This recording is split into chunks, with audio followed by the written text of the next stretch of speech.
menangis ke? Aduh. Ianya juga mengandungi partikel mikroberisai yang meningkatkan daya ketahanan tanpa mengganggu pergerakan.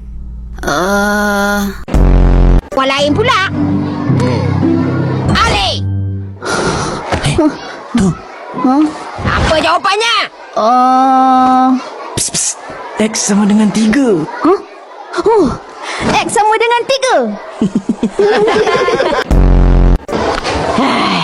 Tak payah nak sedih sangat. Cikgu marah, cikgu denda kamu semuanya sebab cikgu nak kamu belajar. Pastikan lepas ni kamu jangan ulang lagi perangai macam ni. Faham?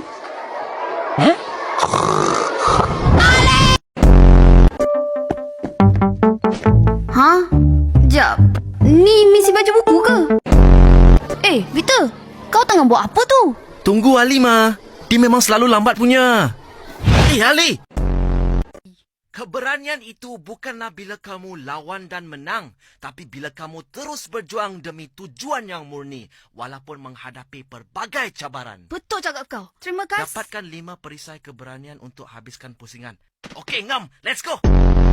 Tahan dia. Pedulikan. Aku nak si gemuk. Apa gemuk pula? Aku tough, okey? Nanti boleh minta autograf dia tak? Ayah. Satu gambar dulu.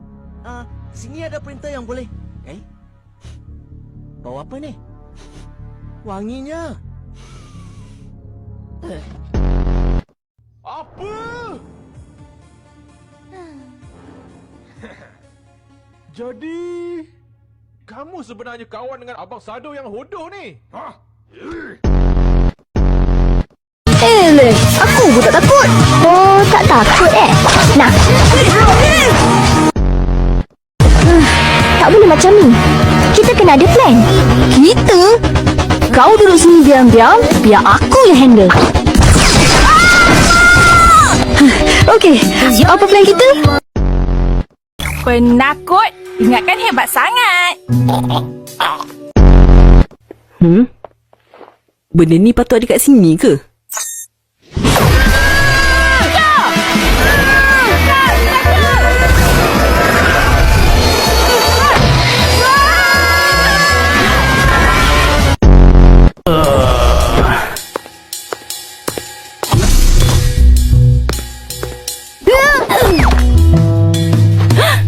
Kenapa dengan muka kau?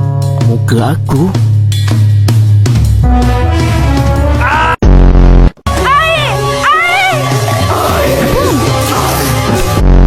Apa gunanya kalau hebat, tapi berpecah belah? Kita je muda mata. Susah macam mana pun, kita berjuang sama-sama. Bising Ajat. Cuba bagi idea sikit macam mana nak keluar. Tak tiru Ali lah tu.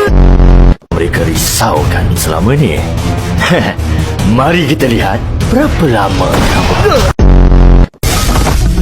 Kanda kata tak ada apa. Betul. Betul cakap korang. Aku memang tak ada apa.